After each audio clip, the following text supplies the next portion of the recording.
Good morning, good afternoon, or good evening, depending on where you are in the world. And thank you for joining us for today's webinar. Welcome to our monthly Stop the Busyness webinar from Simpletivity. Today's theme is all about to-do lists. Specifically, how can we unlock our to-do list for super productivity? Some of us have a love-hate relationship with our to-do lists, or maybe you call it a task list.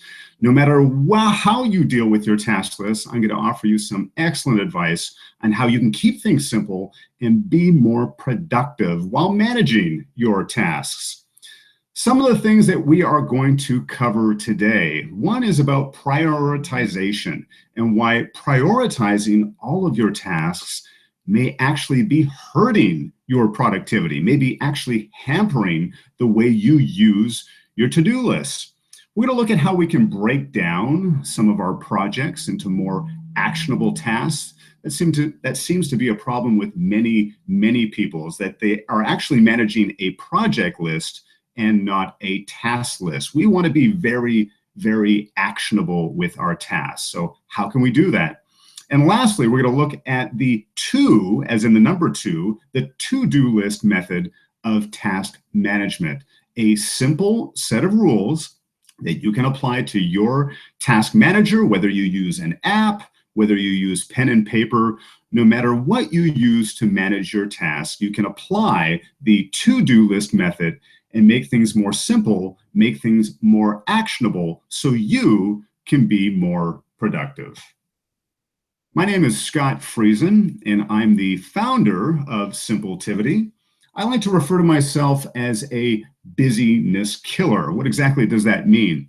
Well, it absolutely pains me to hear people complain about how busy they are. When I ask people how things are going at work, 9 times out of 10, the response is, ugh, I'm just so busy. I'm just too busy. And that pains me because there's a very big difference between being busy and being productive. You see, anyone can be busy. You don't need an education, you don't need an experience to be a busy individual, but you do need to have a certain amount of discipline to be a productive individual. So as a busyness killer, I help both individuals and teams to be at their productive best and not just busy. As always with our webinars, I encourage you to ask questions throughout. You can use the live chat window here on YouTube, or on Twitter, you can use the hashtag #StopTheBusy. Feel free to ask questions throughout today's session, and I'll reserve a few minutes at the end to answer those questions. So, to-do lists. As I mentioned, some of us have a love-hate relationship with our to-do lists. Some of us seem to go back and forth between using a to-do list on a regular basis and then sort of shoving it to the side and maybe ignoring any type of list for some length of time until we get swamped or we complain about being too busy, and then we download the latest to-do list manager, or we start a fresh new piece of paper and say, this time I'm going to get things right. I'm going to get things in order. Well, no matter if you go back and forth with using a to-do list or if you happen to use a to-do list regularly, I want you to see if you fall into the trap of any of these evil aspects of a to-do list. See if you have an evil to-do list. So what does an evil to-do list look like? Well, one, it may be too equal. And what do I mean by that, too equal? I mean that we view all of our tasks on our list as equals. Study after study shows that we love to cross things off. It feels good to put that check mark beside things that we've accomplished. But too often we look at that list of to-dos and we say, well, as long as I'm crossing things off, I must be productive. Of course, that's not always the case, especially if you're leaving more important or more valuable things on your to-do list. So you may have an evil to-do list if you're treating everything too equally. Another aspect of an evil to-do list is that it's too vague. that perhaps we're not being as specific as we should with our to-do list. You may, in fact, be managing a project list, things that will take you several hours, several days, maybe even several weeks to complete. And so as you look at the things on that list, you actually have to think that much further. What's the next step? Where am I at in this project? What can I actionably do right now? We don't want a vague to-do list. We want a specific, actionable to-do list so that you can execute, that you can spend more time doing and less time thinking about doing. Some to-do lists are too inactive in that we have things on our list that we seem to defer day after day or week after week. And it becomes a bit of a habit to suddenly defer a large list of items on a regular basis. We want to make sure that your list is relatively short, but again, very specific, things that you can take action on right away, and you can reduce the amount of items that you defer to the next day or to the next week. And the last sign that you may have an evil to-do list is that it's too long. How many things are on your to-do list right now? Is it 13, 27, 46? Maybe more. Of course, there's a lot of things that you'd like to get done, but there's probably a much smaller subset of things that you really need to get done. And when our lists are too long, we spend too much time filtering through them. We need to pick and choose, or we're trying to decipher, well, which ones are most important on this very lengthy wish list, so to speak. So today, we're going to see how we can combat all of these evils and making a much more superior, a much more productive and effective to-do list. So what's the solution to an evil to-do list? Well, it's the to-do list method. To, because what you need to apply, all you need to apply are 3 simple rules, all revolving around the number 2. We want to make sure that all of our tasks will take less than 2 hours to complete. We want to make sure that all of our tasks on our active to-do list are due within 2 weeks, that we're not mixing short-term with long-term. And we also want to take the step of identifying what are the 2 most important things on your to-do list tomorrow. What are the first 2 things you should tackle so that you can have that separation between the most important and the lesser important, or things that you could do as opposed to should do. So let's start with the first 2, less than 2-hour tasks, making sure that every task on your list can be completed in 2 hours or less. The great thing about this rule is that it forces us to transform our projects into actionable tasks. Now let's look at a hypothetical to-do list. Here you see I have a relatively short to-do list. There's only 5 items here. I've got redesign website, I've got launch new product, call Ted about the HR meeting, reorganize the sales team, and create the July newsletter. Now, as I scan this to-do list, I think there's really only one of them that would take me less than 2 hours to complete, and that's the middle one. Call Ted about the HR meeting. That's probably only going to take me a few minutes. But if you look at every other task on this list, they're not really tasks. No, they're projects. They're going to take multiple steps to complete. They're going to take me probably multiple days to complete, and perhaps have the input of multiple people as well. I can't sit down with this to-do list and just jump in and dive in and know what I'm doing next. I'm going to have to do too much strategizing as to what the next step is. So we want to convert these projects into actionable tasks by making sure that everything can be completed in less than 2 hours. Everything could be completed in a single sitting. So let's start with redesign website. There's many different ways that we could tackle this. Maybe we want to look at our competitors' websites. Maybe we want to find a few websites that we like and model our new website after that. But in this case, the very next step, the very next important step in this project is to confirm the budget. So let's make sure we write that on our task list. confirm the redesign budget with Jen. Jen is perhaps our manager or someone else involved in the project who has the control of the expenses. That's an actionable task, something that will take me less than 2 hours to complete, and I can do it today. Launch new product. Well, for anyone who has launched either a physical product or a software product knows that it takes a lot of time and effort. This isn't something I can do today, but what's the very next step? What's the very next actionable step I can take?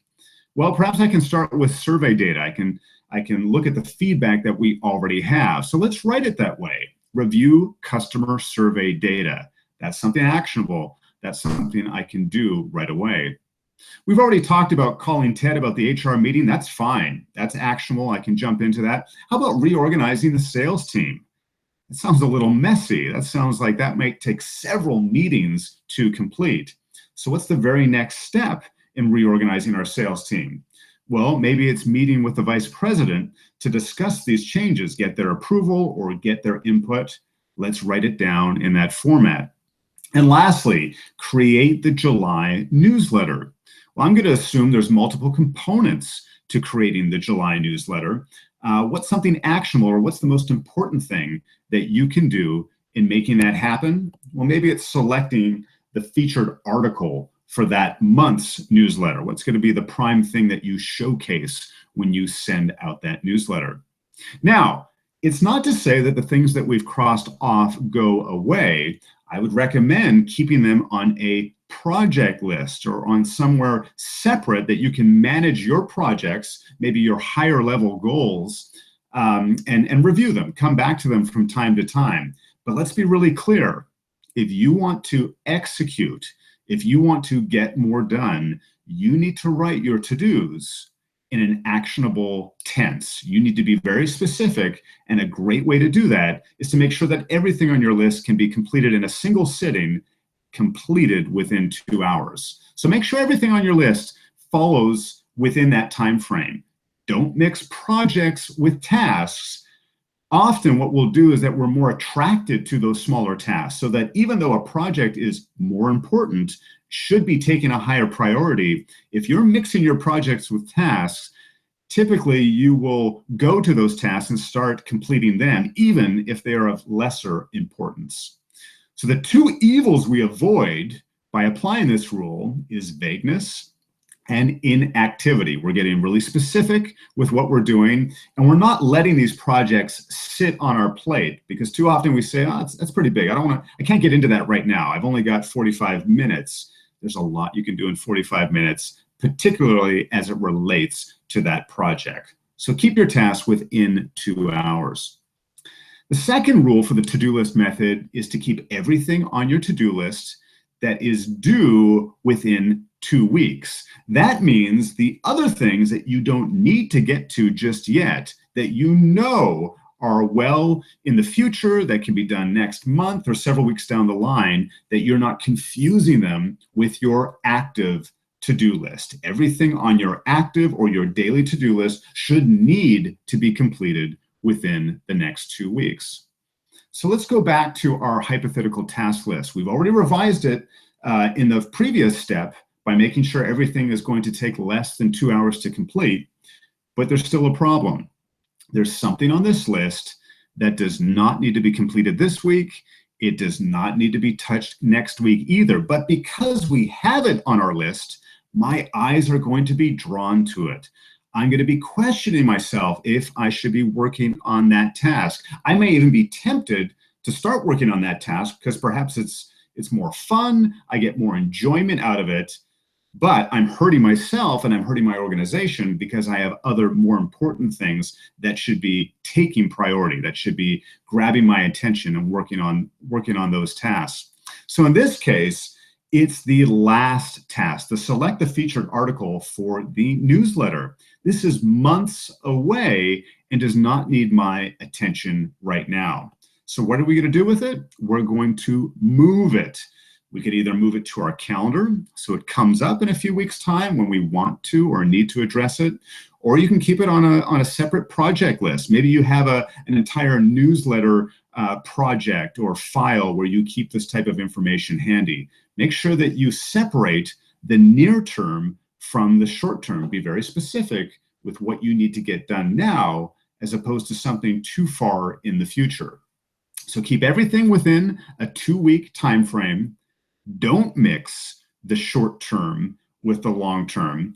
And in that way, you can avoid the evil of having a too lengthy list. Just like we're sometimes drawn to tasks over projects because they're more actionable, sometimes we'll be drawn to tasks that, again, give us more enjoyment, are more fun, maybe they're quicker to do. But if we don't need to do them in the short term, if it's something we don't need to complete within the next 2 weeks, they should really be kept in a separate place. You don't want them distracting you from your most important work, the things that you need to accomplish this week or right now. The third and final rule in the to-do list method is to select 2 tasks the day before. You want to pick the 2 most important tasks to complete the very next day. Why is this so valuable? Well, number one, I find that we waste too much of our time prioritizing each and every one of our tasks. Many to-do list managers will allow you to stack rank your tasks, giving them a 1, 2, 3, all the way to however many tasks you may have. Many task managers will give you an unlimited supply of colors, so you can color code things. You may be able to add a traffic light system of red, green, yellow. You may be able to add certain flags to all of your tasks as well. And I find that this really takes us away from effective productivity. We waste too much of our time reprioritizing all of our tasks.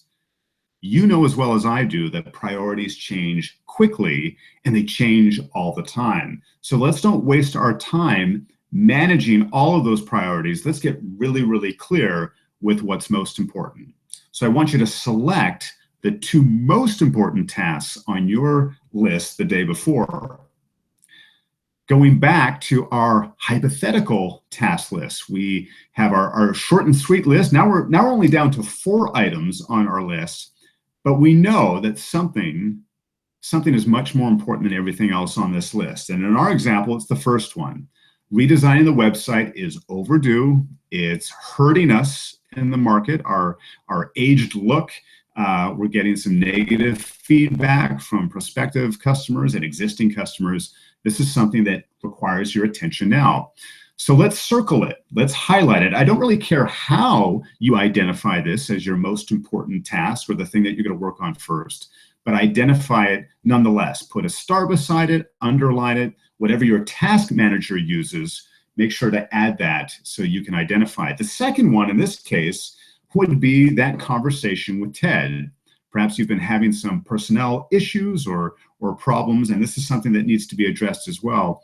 Let's make sure you can confirm that meeting with Ted to talk about those HR issues.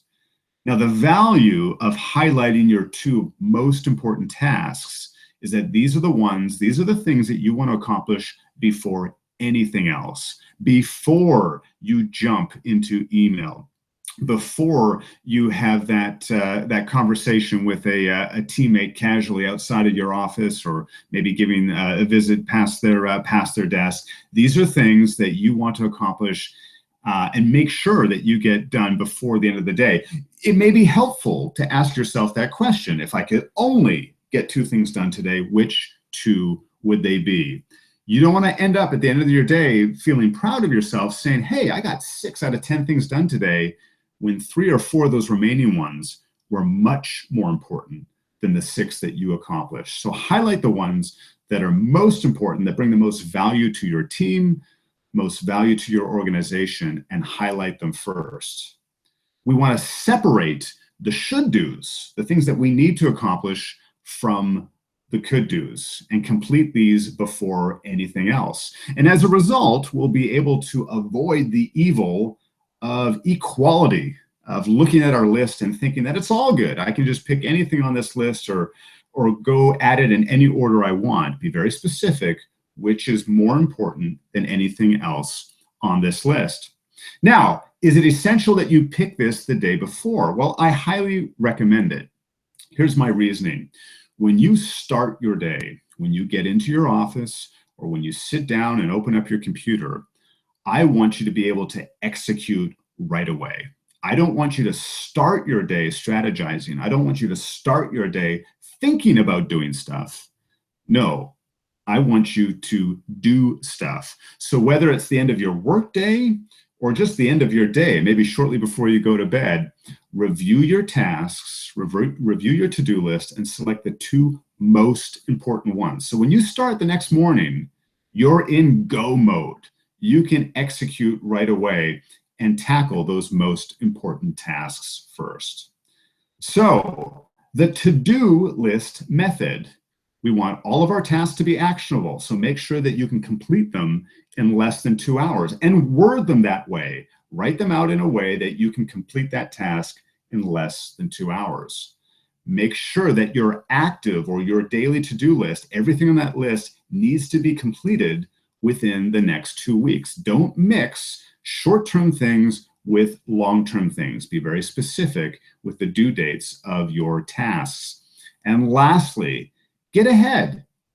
Select 2 tasks the day before. Make sure that you can start the next day in go mode. You already know what's most important. Now you just need to execute on it. It's a great way to finish the day. You sort of take 5 minutes, get a high level of what's most important tomorrow, and make sure you highlight them, you circle them, you star them. I don't care how you do it, but identify the most important 2 things on your list and then execute on it in the morning. Now, as mentioned, welcome your questions. If you haven't done so already, you can use the live chat window on YouTube, or you can use Twitter with the hashtag #StopTheBusy. I've got a few here to get started. One is, question is, isn't selecting to the day before prioritizing? I thought you were against prioritization. Well, the short answer is yes. It is a form of prioritization. You are separating something more important than less important. To be clear, what I'm against is stack ranking, taking the time to numerically order everything in your to-do list, or adding a color-coded flag or symbol to every single thing in your to-do list. Why? Well, as I've reviewed hundreds of to-do lists and project lists, I find that we push everything up to high priority very, very quickly. And suddenly you have 13 high priority to-dos, when in reality, amongst those 13, there are 1 or 2 that are much more important than the remainder. So when I say don't waste your time with prioritization, I mean don't go through every single item on your list and give it a number or a color or a emoji. Identify the 2, just the 2 that are most important. You can reprioritize the other ones later, because our work world is so dynamic. It's going to change anyhow. So don't waste your time prioritizing everything on Monday when you know by Wednesday or by Friday, it's going to be all upside down either. The day before, just pick your first 2. Another question here is, Scott, what do you use for a task manager, for task manager software? That's a great question.